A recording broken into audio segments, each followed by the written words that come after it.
Roberto Escobar, alias El Osito, era el hermano del mayor narcotraficante de la historia colombiana, Pablo Emilio Escobar Gaviria. Fue su confidente y amigo cercano.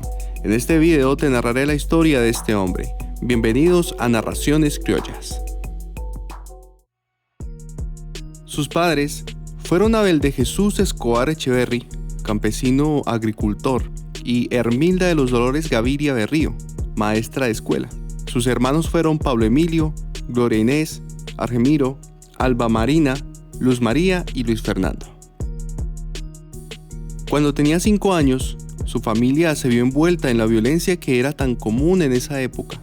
Los guerrilleros aparecieron para liquidar al padre porque era de un pueblo liberal, aunque su progenitor no tenía corrientes políticas. Recuerdo que mi madre empezó a rezar.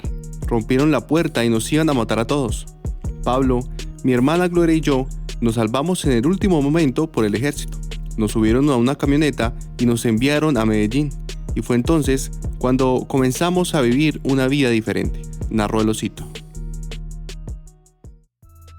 Tuvo historia como deportista, más específicamente en el mundo del ciclismo.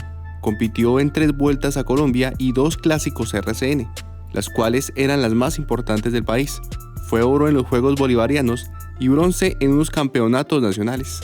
Se retiró cuando tenía unos 30 años aproximadamente y se hizo entrenador. Siempre alardeó de que algunos de los mejores ciclistas colombianos pasaron por sus equipos. Fue director técnico de las regiones Antioquia y Caldas, pero la Federación Colombiana de Ciclismo empezó a tener noticias de los manejos de su hermano y lo destituyó como entrenador de federaciones regionales. Montó su equipo propio, Bicicletas Osito, con doble T para darle un toque italiano.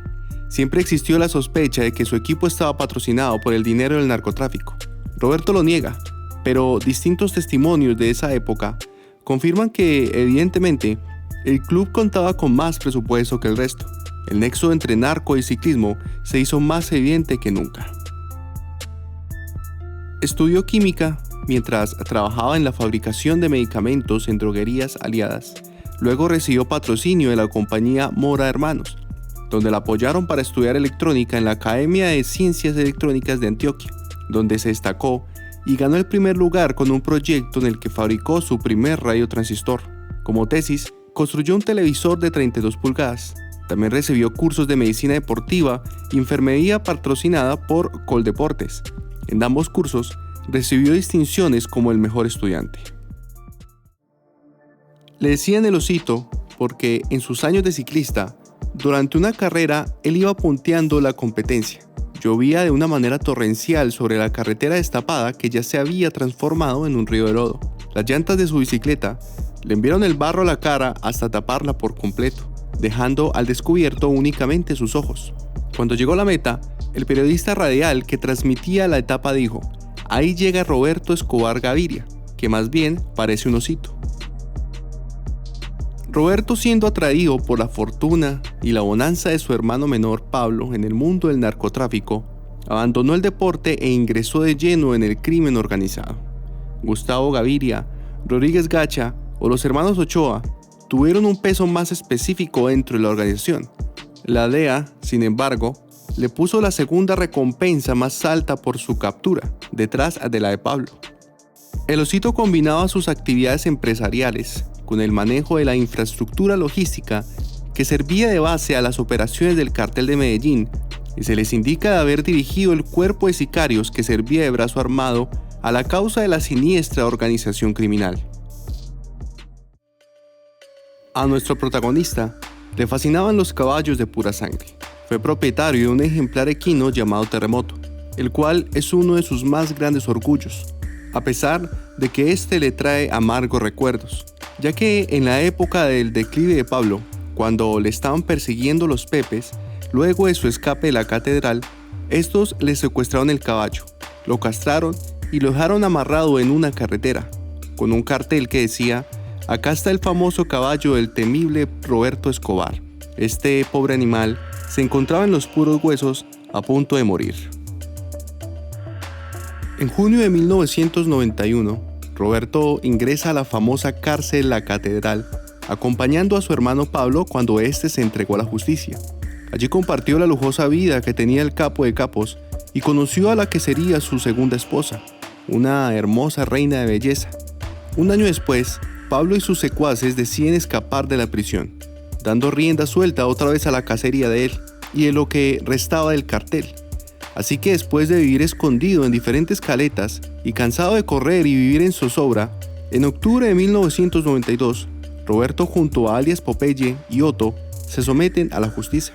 Este fue condenado a 14 años de prisión por enriquecimiento ilícito, narcotráfico, secuestro y concierto para delinquir. Sin embargo, solamente pasó 10 años tras las rejas.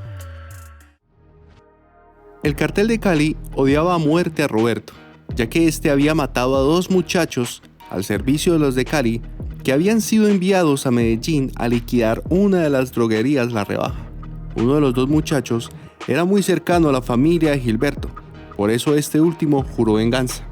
En varias oportunidades, cuando Pablo y Gilberto conversaban por teléfono tratando de llegar a un acuerdo de paz, Roberto le arrebataba el teléfono y comenzaba a insultar a Gilberto y a decirle que lo iba a matar a él y a toda su familia. El 19 de diciembre de 1993, mientras cumplía su condena, Gilberto y su gente le enviaron un sobre bomba que le explotó en la cara, causándole la pérdida de un ojo. Roberto nunca abría él mismo las cartas que le eran enviadas.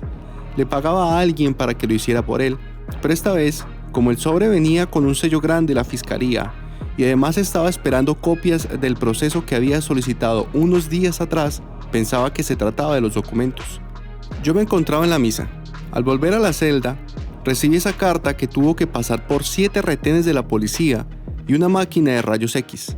En el sobre decía que era una citación judicial. Al abrirla, me explotó en la cara. Era una carta bomba. Cuenta el Osito sobre esta historia. Perdió la vista y la posibilidad de volver a montar una bicicleta. Sus ojos azules se volvieron grises. El bombazo de la cárcel también le causó una sordera parcial de por vida y perdió el oído en un 60%.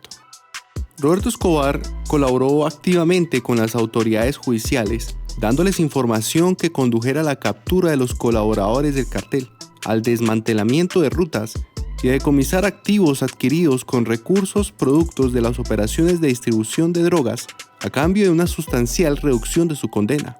Juan Pablo Escobar dice que Roberto tuvo que haber llegado a algún acuerdo con los líderes del cartel de Cali para que le perdonaran la vida, ya que eso le tenían más odio que incluso al mismo Pablo Escobar. El Osito, después de purgar su pena en la cárcel, decidió retirarse a vivir en paz. Convirtió una de sus propiedades en un museo dedicado a su hermano Pablo y a sus mejores días de antaño. Ahora repasa su vida a turistas que pagan $30 americanos por preguntarle cuántos muertos tiene en su haber, detalles de la excéntrica vida que tenían, así también la historia de la abrupta caída del cartel y los detalles de la muerte de su hermano. En el año 2010, un comando armado intentó secuestrarlo. 5 hombres fuertemente armados en la madrugada de un lunes de octubre fueron los protagonistas de este crimen.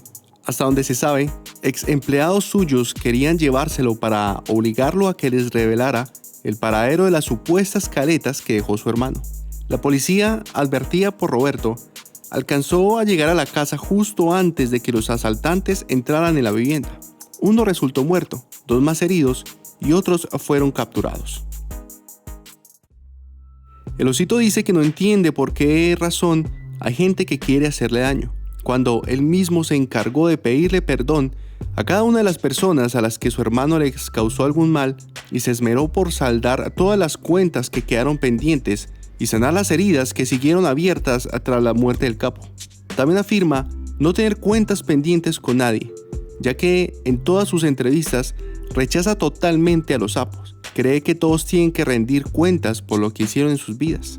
Algunos acusan y tildan a Roberto de mentiroso y hablador, ya que exagera mucho en sus historias, y por negar rotundamente haber estado tan metido en el mundo del narcotráfico, a pesar de ser uno de sus hombres más importantes.